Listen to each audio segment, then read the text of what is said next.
Dashur miq, sot rastësisht pash në rrjetet sociale një status që kishte bërë analisti nga Kosova, Berat Buzhala. Ai aty kishte foton e drejtuesit progresistë posaçme Altin Dumani e shoqëronte me një status në të cilin përmendte sukseset e kësaj strukture, duke filluar nga zoti personat VIP, siç i quajnë ai, të arrestuar nga kjo prokurori, duke përmendur aty edhe ish presidentin ose presidentin e Partisë së Lirisë zotin Meta, duke i cilësuar që këta po hektojnë për korrupsion e kështu me radhë.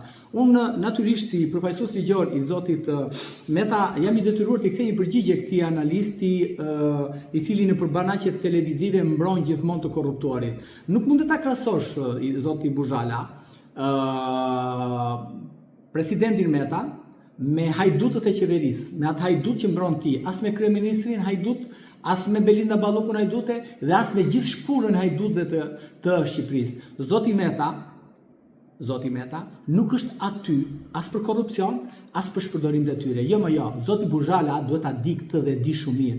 Zoti Meta është arrestuar për arsye politike dhe arrestimi i zotit Meta është bërë politik nga Asamblea e Partisë Socialiste në datën 7 maj të vitit 2023, ku Edi Rama adresoi prokurorët e Spakut duke ju thënë se Ilir Meta duhet arrestuar dhe shqiptarët e duan atë në burg. Dhe që atëherë ndaj zotit Meta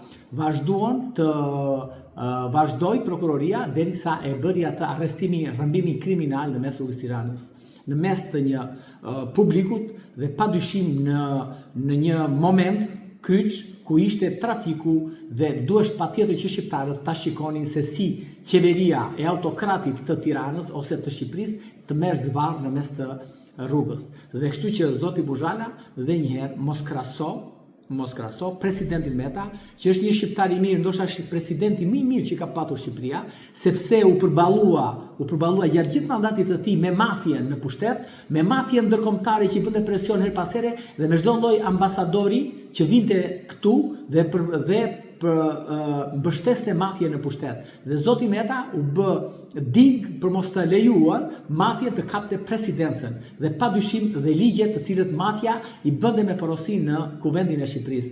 Dhe njëherë zoti Buzhala, unë e kuptoj që ju analistët që vini këtu dhe na tregoni dhe glorifikoni hajdutët ose justifikoni hajdutët e qeverisë duke klasifikuar njerëzit patriot me hajdutët e qeverisë, kjo është një gjë shumë e gabuar. Unë besoj që mos të klasifikoj tek shqipfolësit. Ti mundet të flasësh ashtu, por jo për gjërat që nuk i di. Nuk ta lejojmë asnjë moment. Bye, Berat.